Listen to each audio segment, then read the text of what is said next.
Hey guys, it's Argus Integrated Defense. I'm Nicole Thurman and we're here with Kenny Florian and we want to fight some myths that are out there.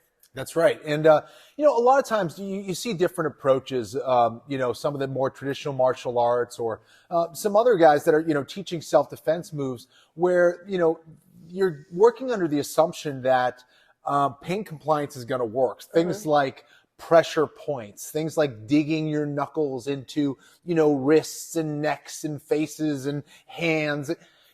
Those things aren't going to work. In my experience, being a professional fighter, you see guys that are really, really tough. And you almost want to work under those assumptions.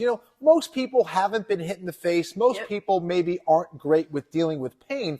But the reality is criminals aren't most people. They've seen some things. These are bad people that have usually been in some pretty bad environments where, you doing a little pressure point or putting a knuckle into their fist isn't going to get the job done. There are varying levels of what people can tolerate as far as pain.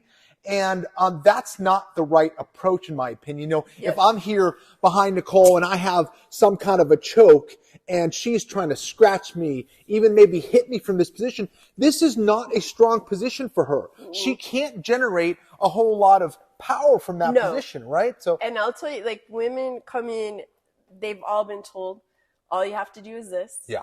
Gouge him in the eyes, hit him in the groin. Right. But we talk about all the time, not ever going for pain compliance. We're thinking of potentially going against that big fighter, that big monster that can handle a lot. 100%. And again, you always want to work under the assumption that that person is bigger and stronger than you. If you're not, you're kind of setting yourself up for a false sense of security. What you want to do is try to address the situation from a positional advantage. How do I strengthen my body? How do I weaken theirs? As opposed to make the assumption that if I just hit them in the right spot, they're going to let go. It does not work like that, especially if you're talking about a smaller individual dealing with a bigger, stronger, meaner individual. You have to approach it from, the standpoint of how do I take advantage of this position and strengthen my position in relation to theirs. Absolutely. And I think it's interesting because you can speak from a high level sport background. And yet even within sport, all the application of where you're not on the street, you can do an armbar, you can whatever. You've seen guys fight through that stuff time and time again, right? Absolutely. And a lot of times it isn't this one and done type of situation where all you need to do is this. If you're hearing all you need to do is this, in a lot of self-defense situations, run away, go the other way. It is never that simple. You want to attack it from a structural standpoint, from some type of principle-based approach where the structure of your body is strengthened in relation to your opponents. Yeah, so instead of going for pain compliance, you're structurally, physically working to stop that person. And I think, especially considering in a self-defense situation, I'm just assuming I'm going to be the smaller person, the not as strong person. Relying on pain compliance sounds like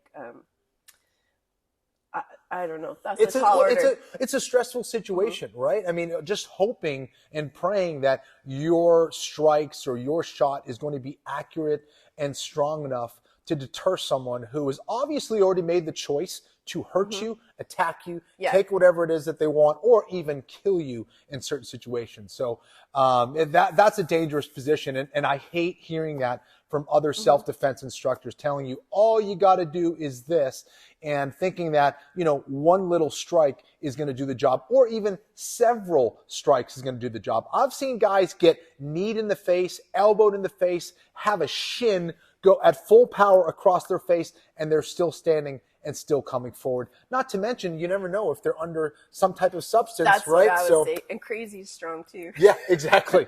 Yeah. But you said, like, you in your fights, you've kicked guys full on. hard as me, and they're like, yeah, that was cute. I'm going to keep coming forward, right? So again, hoping that someone is going to deal with a certain level of pain and stop. Hey, if that happens, cool. But that you need to assume is going to be a rarity.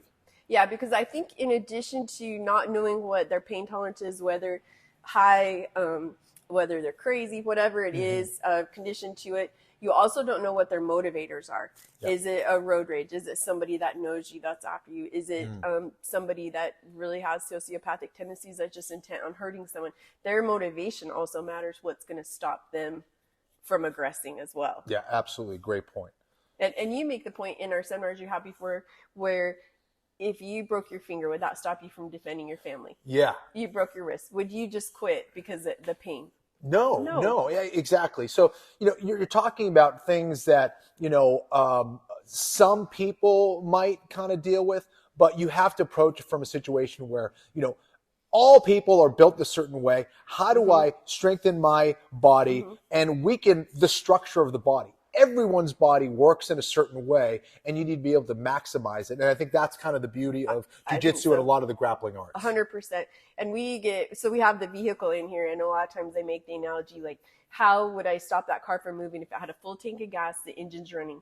I've got to take out that rear axle. Right. I have to structurally do something to that vehicle. It has everything within its capacity to keep going. So how do we stop it? Definitely. Yep. So join us for more. We'll be back.